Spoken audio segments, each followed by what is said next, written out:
My dear Shine family members, good morning. सत्यमेव जयते।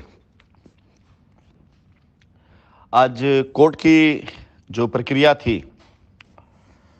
इसके ऊपर अभी तक फिलहाल मैं इंतज़ार कर रहा था कि कुछ वो लोग अपने अपडेट्स दें जो आज माननीय न्यायालय में मौजूद थे और जिन्होंने वहाँ पर पूरी तरीके से कोर्ट की कार्रवाई को आज पूर्ण रूप से देखा। लेकिन मेरे शाइन परिवार के बहुत से ऐसे कस्टमर्स हैं, बहुत से ऐसे एसोसिएट्स हैं जो ये उम्मीद करते हैं कि कोर्ट की कार्रवाई जो भी दिन भर की हुई उसके क्या रिजल्ट्स रहे उसके बारे में वो मेरे मुंह से जानना चाहते हैं। क्षमा चाहूँगा, मैं काफ़ी देर में आप लोगों को इसके अपडेट्स दे रहा हूँ, क्योंकि अपडेट देने लायक आज ऐसा कुछ नहीं था जो इससे पहले जो अपडेट ना दिए गए हों। माननीय न्यायालय के समक्ष आज जो कुछ हुआ, मैं आपको अक्षरशः उस सारी की सारी प्रक्रियाओं को बताना चाहूँगा। बाकी इसके बाद आप सभी कस्टमर्स और आप सभी लोगों को ये फैसला करना है कि आप आगे इन सारी प्रक्रियाओं के तहत अंतर्गत अपने आप को कहाँ पर पाते हैं। न्यायालय में जैसा कि पहले से ही आदेश पारित हुआ था कि जांच एजेंसियां अपनी जांच जल्द से जल्द पूरी करके प्रस्तुत करें कि कंपनी के ऊपर क्या देनदारी बन रही है, ताकि कंपनी अपने रोड मैप के द्वारा कोर्ट को अवगत कराए कि कंपनी अपनी लायबिलिटी कैसे ख़त्म कर सकती है। इस प्रक्रिया में आज जो कुछ भी हुआ, जांच एजेंसियों के द्वारा पिछली बार जो रिपोर्ट सबमिट की गई थी उसमें कहीं कोई प्रोग्रेस ना देख करके न्यायालय के समक्ष आज ज़्यादा तक समय जांच एजेंसियों को इन्हीं बातों की हिदायत और तंबी देते में बीता कि पिछले 1 सालों से आप जांच कर रहे हैं, बैंक अकाउंट्स वगैरह भी आपके पास में हैं, सब कुछ आपके पास में है। ऐसा कैसे हो सकता है कि आपकी जांच पूरी नहीं हो रही है? साथ ही साथ ये भी माननीय न्यायालय की तरफ से कहा गया कि यदि आप जांच नहीं कर पा रहे हैं तो कोर्ट की तरफ से कोई ऐसी कमेटी गठित कर दी जाए जिससे जांच और आसान हो सके। मैं यहाँ पर थोड़ी सी अपनी टिप्पणी अपने उन सभी शाइन परिवार कस्टमर्स को देना चाहूँगा जो आज उम्मीद के साथ न्यायालय की तरफ देख रहे थे कि इसी को कहा जाता है कि दिन भर चले और पहुंचे 2.5 कोस। यानी पिछले 1 साल से जांच में जो 1 साल पहले था अफवाहें थी, रॉन्ग फिगर थे, एक्चुअल फिगर जो है वो उन तक नहीं पहुंच पाया। क्योंकि अब तक जांच एजेंसियों ने जो भी डेटा कलेक्ट किया वो सारा का सारा डेटा अफवाहों और अखबारों एफआईआरों से था। सही डेटा बैंक ट्रांजैक्शंस में है, बैंक डिटेल्स में है। जो बैंक डिटेल, बैंक स्टेटमेंट जांच एजेंसियों के पास पिछले 1 साल से मौजूद है।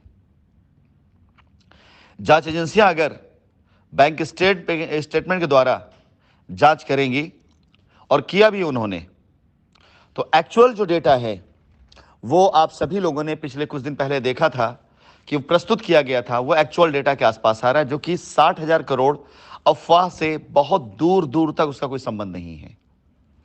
यानी अगर अफवाहों को फिक्स किया जाए तो साक्ष्य नहीं है, और साक्ष्यों को अगर रखा जाए तो अफवाह धूमिल होती है।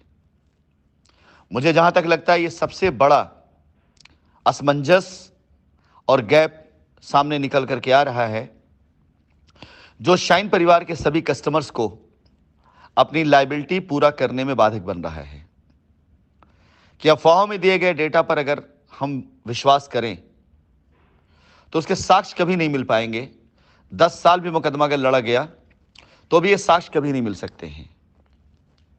और साक्ष्यों में जो डेटा आता है अगर उस पर जाया जाए तो जो लोग मुकदमा लड़ रहे हैं, जो लोग बयान दर्ज करा रहे हैं, जिन लोगों से जांच एजेंसियां साक्ष्य मांग रही हैं, वो सारे के सारे झूठे साबित हो जाएंगे, गलत साबित हो जाएंगे।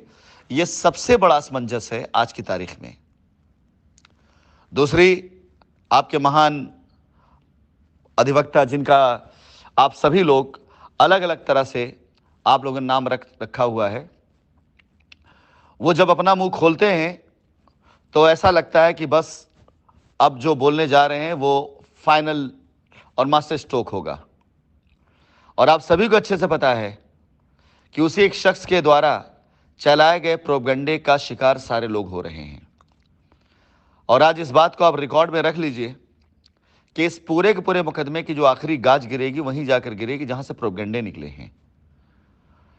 तो पीछे कुछ दिन पहले न्यूज़पेपर की दी गई एक गलत खबर को आधार बना करके आज न्यायालय में प्रस्तुत किया गया कि मैं जहां पर रहता हूं विदेश में, यूएई में, वहां पर अफवाहों में, अखबारों में जो था उस कटिंग को लगा करके यह बताया जाता है कि मेरे द्वारा एक एनआईए एक्ट का मुझ पर मुकदमा हुआ और उसमें उनके कथन अनुसार 20 नवंबर 2022 को मैं हिरासत में लिया गया और 25 नवंबर 2022 को मैं छोड़ दिया गया। अजीब चमत्कार है। ऐसा लगता है जैसे मेरे 2-3 रोल हैं। कभी कोई मेरा रोल अफ्रीका में काम कर रहा होता है, कभी मेरा कोई रोल लंदन में बैठा होता है, कभी मेरा कोई रोल वो हिरासत में होता है, कभी मेरा कोई रोल अपनी वॉइस नोट डाल रहा होता है। उनके महाशय के कथन अनुसार हिंदुस्तान में मैं उनके अनुसार कि मैं कहीं कस्टडी में हूं और साथ ही साथ मुझ पर आरोप लगाए जाते हैं कि मैं मीटिंग करके अपना बिजनेस प्रमोट कर रहा हूं। पहला सवाल यही समझ में नहीं आता है कि सच्चाई दोनों में से क्या है। तो महाशय ने जो आरोप लगाया उस आरोप के ऊपर तकरीबन 45 मिनट माननीय न्यायालय के गया, जिसमें कस्टमर के हित की कोई बात नहीं थी। माननीय मुख्य न्यायाधीश की अदालत में यह मुकदमा चल रहा है और वो सारी गरिमा ताक पर रख दी जा रही है जो न्यायालय की मान मर्यादा को सम्मानित करे, झूठ के आडंबर पुलिंदे बना करके प्रस्तुत किए जा रहे हैं। और 45 मिनट का समय माननीय न्यायालय के अंदर इन्हीं बहसों में गया कि यह सच है गलत है, जिसके लिए न्यायालय में प्रश्न उठाया गया कि अगर ये बात किसी प्रकार से कहीं इसमें कोई सच्चाई है तो जांच एजेंसी को ये बात क्यों नहीं पता है। वो वक्त आएगा जल्दी जब जांच एजेंसियां इनसे पूछेंगी, इनके स्रोत तलाशेंगी कि हाँ इनका स्रोत क्या है ऐसी खबरों का।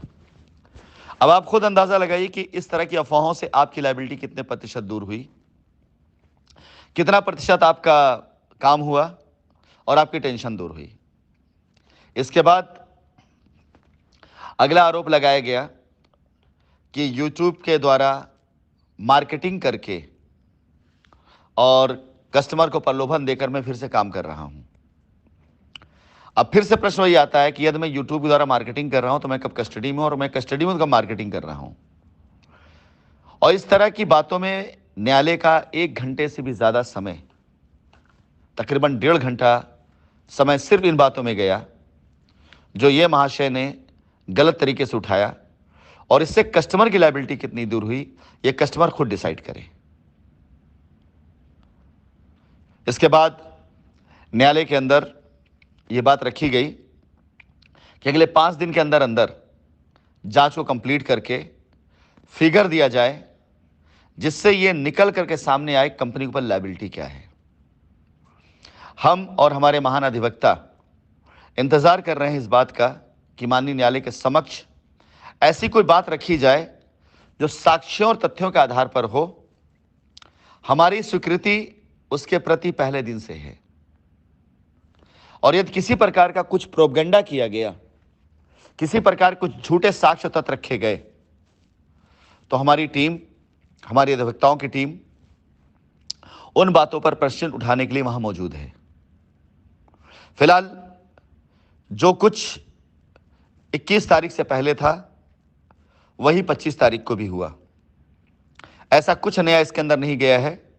बाकी अखबार की खबरें, अफवाहें, लोगों सोशल मीडिया के पेज वो क्या कहते हैं ये आप अपना देखिएगा, क्योंकि मैंने भी एक डिसीजन ले लिया है कि जो लोग आज कंपनी की तरफ इस उम्मीद से देख रहे हैं कि कंपनी कब अपने रोड मैप देगी, उन लोगों को पूरा अधिकार है, पूरा हक है अपनी लायबिलिटी खत्म करवाने का, अपने धन को पाने का, अपने पैसे को वापस लेने का। लेकिन वैसे ही अधिकार आप सभी लोगों को है, वैसा हक आप सभी लोगों का है कि कोई भी एक बेवकूफ किस्म का इंसान अपनी बेवकूफ़ी भरी दलीलों से आपके लायबिलिटी को तारीख पे तारीख, तारीख पे तारीख, तारीख पे तारीख दिलवाता चला जा रहा है। आपकी लायबिलिटी की बात करना छोड़ बाकी दुनिया भर की सारी अफवाहें उड़ाई जा रही हैं सवाई इस बात पर कहीं कोई बात नहीं होती कि आपकी लायबिलिटी कैसे खत्म होगी। मुझे अफसोस इस बात का है, तकलीफ इस बात की है कि इस बात को आप सब लोगों ने बढ़ावा दिया है। मैंने बहुत तेरा कोशिश करी कि आप सभी लोग इस बात को समझ सकें और समझ जाएं, लेकिन आपके और आप सभी के कदम कभी भी किसी भी हाल में इस तरफ नहीं गए जिससे एक पॉजिटिव संदेश आए कि सब मिलकर कंपनी लायबिलिटी उतारते हैं। तो आज मैं भी माननीय न्यायालय के आदेश और माननीय न्यायालय के अंदर रखे गए साक्ष्य का इंतजार कर रहा हूं। न्यायपालिका से जो भी आदेश आएंगे हम उसे अक्षरशः पालन करेंगे, यदि उस साक्ष्यों के साथ में है और सच्चाई के साथ में है। और किसी प्रकार के किसी भी झूठे आरोप का खंडन करने के लिए और किसी प्रकार के किसी झूठे साक्ष्य के खंडन के लिए हम पहले भी तत्पर थे, आज भी तत्पर, आगे भी तत्पर रहेंगे। आज के न्यायालय की यही सारी प्रक्रियाएं थी। ऐसे आपके काम की कितनी बातें हैं ये आप खुद तय कर लें।